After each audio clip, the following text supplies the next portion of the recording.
Thanks again for joining us at the 2021 Sloan Sports Analytics Conference Competitive Advantage Talks presented by Kager, also known as the Craft Analytics Group. My name is Kurt Bullard, and I am a first-year MBA student at MIT Sloan. It's my pleasure today to introduce our next presentation, Building the Ultimate Global Sports Rating System for Racquet Sports. Please join me in welcoming our speaker, Richard Vickers, founder of Squash Levels. Thank you, Kurt. Yes, okay, well, so today I'm going to talk to you about building the ultimate global rating system for racket sports. We do have such a thing already for squash. It's a system called Squash Levels. And you can see here, there's a screenshot of my profile here. And you can see that at the top here, I have a level of 769. So that's sounds like an arbitrary number. But it actually means that I'm about an average club level player. So I already know roughly how good I am. I have some rankings here that the system has generated. So I know where I stand in the club, the county, and even the country. And really interesting under here is my playing history. So I have a playing level that goes way back to 2007. So I've got 13 years of results in here.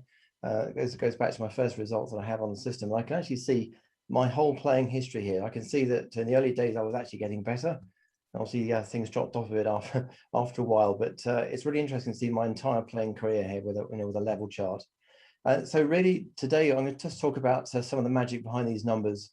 We'll talk about the origins of where the system came from, the goals that we set ourselves. I'll spend most of the time on the algorithm itself. We'll also look at a little bit at some of the outcomes, not just these magic numbers, but also what else we can do with the system, which is pretty interesting. And then we'll take a look to see how it might map to other sports.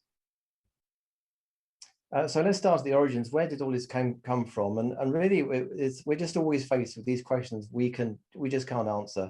They're classic questions. We ask them all the time, and we never know. Most obvious one: how good am I? How good are you? How good do I need to be to play in the team? How might I get on in this tournament? Is it for me? How good are the players in this club? How good are the best players in the world? But these are all really familiar questions, and we never know the answer to them. And there's more questions. What is the expected result between these two players?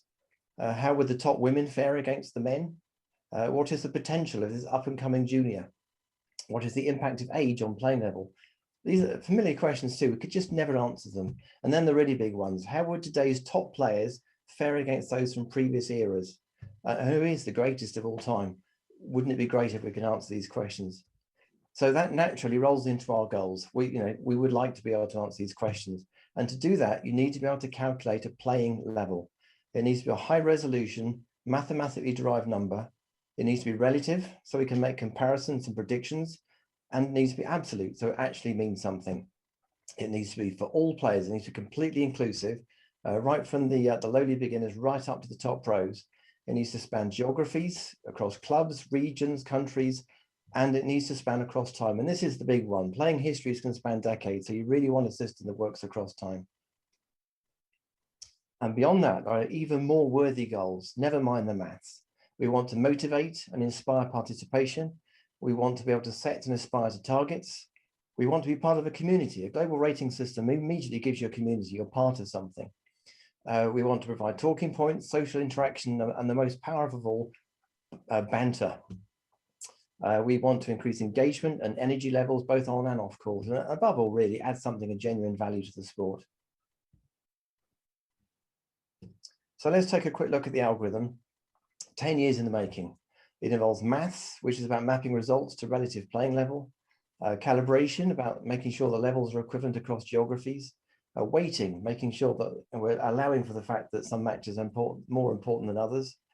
Behavior, it's really important to model playing effort under different scenarios. We do not always play at the same level. And motivation is a nice one, just dialing a bit of secret sauce back into the algorithm to entice players back on court. And countering drift, we have to counter drift in order to be able to compare levels over time. This is much about psychology as it is maths. But we'll start with the maths. We need to be able to map a result to a comparative difference in playing level. In other words, if one player plays twice as well as another player, then they should be twice the level. So an example might be a 2,000 player versus a 1,000 player. Now in squash scoring, it's pretty straightforward. You have the best of 5 games, 11 points per game. So what we've done is to model tens of millions of results. We've sort of simulated matches with players of different levels. And from there, we've been able to generate this chart. We've got two lines on here. The first is for games. So it's effectively the result ratio of your games, and do the same thing for points. And you can just use this as a lookup. So the best thing to do is to show you a real live example, and you'll see how it works. So just take an example result, 11-5, 11-8, 7-11, 12-10, entirely normal, typical result. If you look at the score, it was 3-1 in games. So in other words, the winner won 3 games out of 4. So that's a ratio of 0.75 to 1. And if you look that up on the chart here, so you start at 0.75 and you just move across here, you can see that the relative level based on that games ratio was about 1.3 to 1. It's all very approximate, really. Do the same for points. Well, the same thing applies, 41 to 34. That gives you a ratio of 0.54 to 1. And if you look that up, you get this, and that gives you about 1.2 to 1. So you've got 2 results already. So we need to wait and combine them, and we do that, and we get about 1.25 to 1.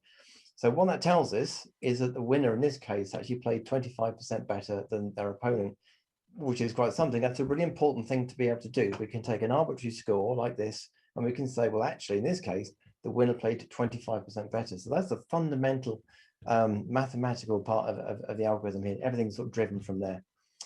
Quick note on points, they're really important. Games ratio is a higher value to players, but it's a really low resolution. You only get 3-2, 3-1, 3-love. You can't do much with that really, and 3-love is a huge range as well. So we must use points, but we must also recognize that games are taken more seriously. So that's how we weight and combine them, and we end up with a single result. So that's the math side. Once we've got that, we want to adjust the players. So look at this chart over here. We've got these 2 players here before the match.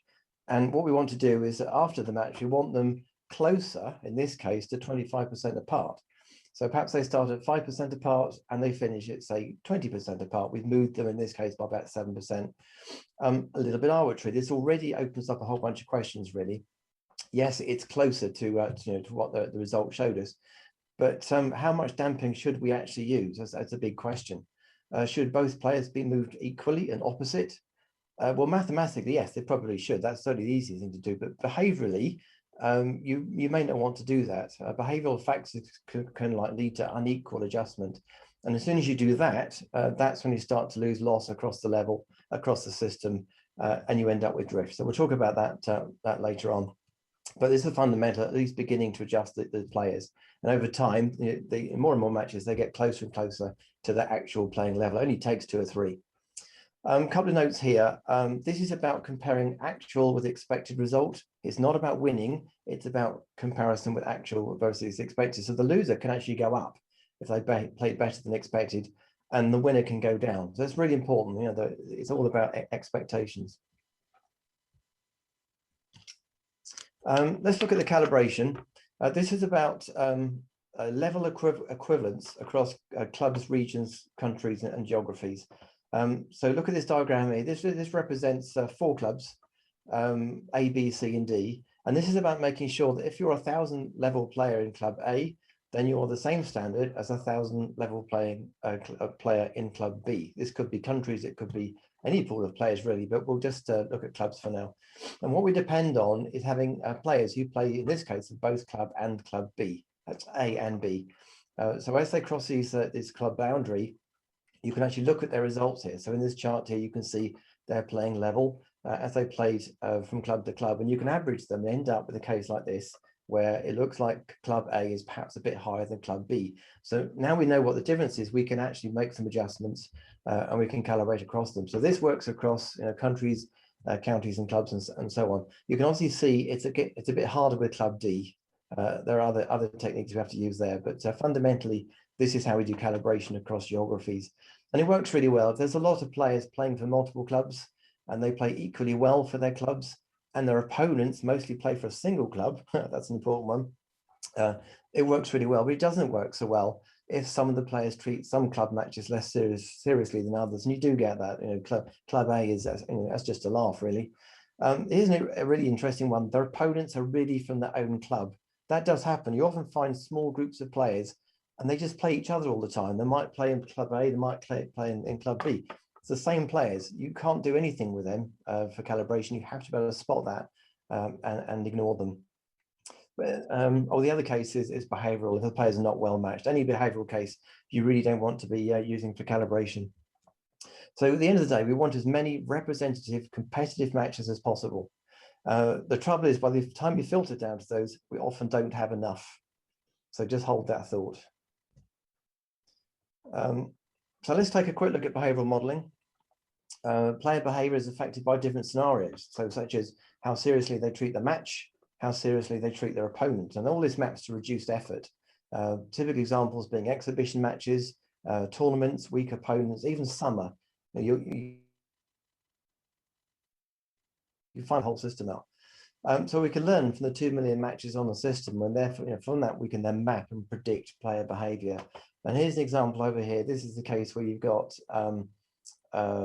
different level players playing each other, and as they become further and further apart in terms of level, the better player actually just puts less effort in. And it's really interesting. This is measured from real data, and you can see that these points are actually pretty well grouped. So we can generate equations for that and dial it back into the algorithm. It's very interesting. The shape of the graph is very common. It's just the constants that are different. But let's take a look at the classic playing down case. This is a really good example for behavioral modeling. This is when you've got mismatched players, and the better player gives their lesser opponent a jolly good game, bit of a runaround. But how much do they play down? The lesser player often plays their socks off. So you talk to them afterwards, it's like 2 different games. So how should this affect the players' levels? Well, we divide it into 4 zones here. The top zone here, this is above this gray line where they're kind of playing at their maximum effort. And that's despite everything, they still hammered their opponent, which we don't exactly recommend, but that's the normal algorithm. This is the interesting part down here where they are playing down, but they're playing within an expected range. So actually we don't dock them at all for that. The better player stays exactly where they are. But as you get down to here, we start to say, well, okay, the lesser player, their opponent, they've played really well. So we'll give them a level increase for that. So we can reward the lower level player whilst not penalizing the high level player. And this works really well. And it's based on actual data. And it saves a lot of trouble. Now, all this dials into motivation. Players obsess over that level, and it drives motivation and participation. And we can encourage that through dialing motivation actually back into the algorithm. So the first example we've just seen was the better player case. We just looked at that.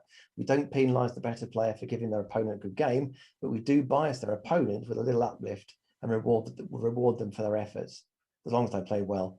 But here's another interesting case. The beginners and juniors, they naturally get better every match, and they're keen to see early improvement. So we bias in a little uplift every match to take account of this natural improvement and encourage them to continue. They can still go down. It's a bias, not a ratchet, but it really encourages them to get back on court and play some more.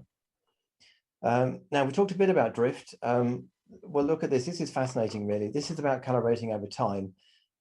This is where if a change of level over time on the system should not be there, then you can't do anything like this. And it's caused by a number of factors. Players getting better, then retiring. Players just getting better by just simply playing. You can't really measure that. And then there's level loss from the behavioral modeling we just talked about. Well, some of this you can factor out algorithmically, but the getting better factor has to be deduced. So what we do is we use result mirroring, and we're going to take an interesting case here. So we've got players 20-year playing career here, and we mirror it to the other side. So now we're looking 20 years in the future. But what we do know is that for whatever level they were on this side of the dotted line, they should be the same level on this side. So in other words, it should be symmetrical and it should be flat. Now, what you find if you do this with many players is it's not quite symmetrical and it's not quite flat. And however you try and dial it in or adjust it, it's never quite right. So all we can really do is get it about right for the majority of players. We can make it level, we can make level a factor, but we can get pretty close. And so my summary really is it's not perfect, but we can be accurate to within a few percent over 20 years, which is pretty good, really. It's not 100%, but not far off. The great thing is we've got to this point now where we can actually answer some of these questions. So let's take those questions we had at the beginning. How good am I? Well, about 750. How good are you? Well, it depends on talking to, obviously, but they could be, say, 850. We know how good each other are. And in this case, we'd have a good game. We can have a game and really enjoy it. How good do I need to be to play in the team? Anything over 600 is fine. Okay, great. I could play for the team. How might I get on in this tournament? Well, it's for players between 500 and about 2,000. Oh, that's good. I'll give it a go. How good are the players in this club? Well, the club average is around 800, top players 5 to 10,000. Well, it's a good club for me. Plenty of people I can play, but some great players to learn from and aspire to. I now know about the club. What about the best players in the world? Well, they're about 70,000 plus. So wow, is all you can say, really. Another thing you can do when you go mathematical and you've got accurate numbers here is that you can actually predict match results. So let's take a couple of players here, a couple of good club players. 2,300 versus 1,755. Well, you can just do the maths and you can predict a point score in the region of 11, 8.4. Obviously, it depends on how they play, but that's that'll be a rough average on their result, and a game score as well. You can sort of predict. So it's just great fun, really. The spectators can have in their mind, they know roughly what to expect.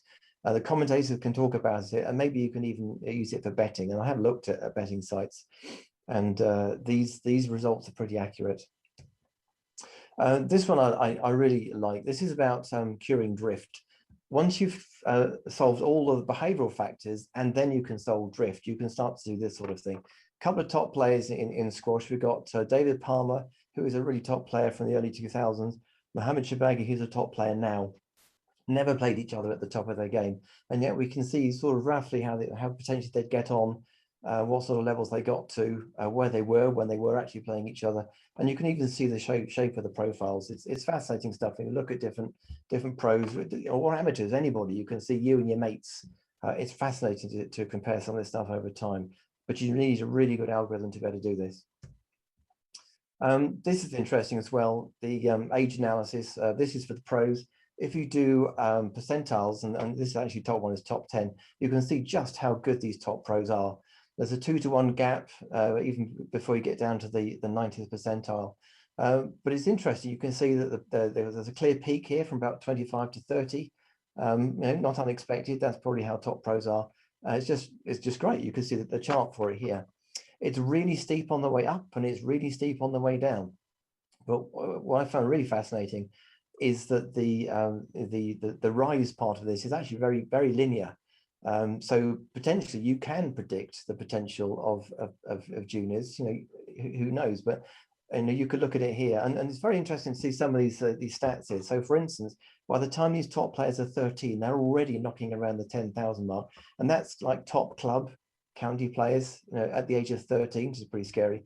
By the time they're 18, they're up in 35,000. They're way over even this 90th percentile. So it's pretty scary, but some fascinating data here. The rest of us are down in this sort of mush down here. So I've got another chart for us. Now, you'll just have to ignore the spike here because the data is, there's a lot of junior tournament data in here as well. So I'll have to sort of ignore that for now. But you can see the general case here. And the first thing you notice is the peak is much longer for amateur players. And in fact, you see as you get lower and lower in terms of level, the age actually has much less of an effect. So you can see perhaps there's the age is bound to affect fitness. So fitness is going to be a big part of your playing level in squash here. Another thing you can see is that you can play up to your 80s, which is good to know. But a bit of fun here. You can dial in your level and your age, and you could perhaps potentially even compete with your children. You can do an age adjustment. All great fun. Just quickly on this one, this is an interesting chart here. It just shows what happens if you keep playing, really. And what it shows is the level year-by-year comparison. Is that as long as you keep playing, you will probably get better up to about your late 50s, and then you'll drop off. So that's just an interesting chart. And it's interesting enough, someone saw this and they said, oh yes, the late 50s age group, they are notoriously difficult to mark. So there we go. I guess that backs it up. Let's take a quick look at other sports. This implementation that we've got on squash levels is focused on squash, but it would map very well to all racket sports. What we need to do is just do the same modeling, just using the scoring system or whatever for that particular sport. Just review the constants behind the behavioral models. We would need to validate that they're accurate or make some adjustments. It's all about finding those constants, really. And then look out for any sport-specific behaviors which you can dial in or take account of. Doubles is a natural extension. There will be behavioral modeling within that team of 2 players. But when you go beyond to, doubles and look at team sports, I think it's beginning to stretch the model a bit, really. It becomes exponentially more difficult to model. And in all honesty, some teams, the entire team, disappears. They go off. There's a defensive team, or offensive team. How do you model that with a system like this? So I think it is stretching the concepts, really. So just to finish, and in terms of takeaways, it takes a combination of maths, behavioral modeling, and some cunning tricks to accurately measure play level over time and geography. But when you do, it opens up a whole host of opportunities and learnings. You can answer all those unanswerable questions. You can predict results. You can compare players over eras. You can analyze long-term factors such as playing level over age, and you can have an accurate measure of your own level to obsess over. You can set targets. You can monitor progress. Have fun with your friends. It's brilliant for bar banter. Drives motivation and participation. Above all, it energizes our sport. Thank you.